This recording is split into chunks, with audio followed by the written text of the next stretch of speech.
Hello and welcome to another SparkClose tutorial. Today I'll be showing you how to add mods to your ETS2 or ATS server. Let's begin. Before you continue, you'll need to use the developer console. There is an article available down in the description. Now head over to the mod manager inside the game. Then select all the mods you'd like to use. Once completed, click Confirm Changes.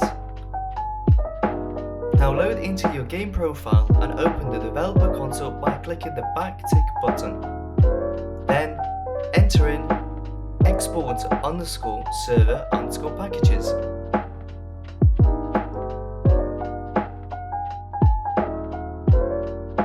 Now head into your documents folder and either find the Euro Truck Simulator 2 or the American Truck Simulator folder. You will need to locate two files.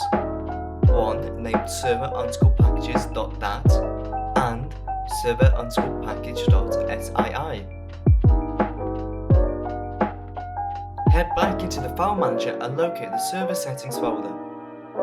The usual path is .local/share/EuroTruckSimulator2, or if you have an ATS server, the default server settings folder is .local/share/AmericanTruckSimulator. Drag and drop server_package.dat and server_packages.sii into the folder, just like so. Now restart the server. The mods are now active and will require the user to have the mods enabled before joining your server. And that's it. We hope that this tutorial helped, and we'll see you in the next one. Bye!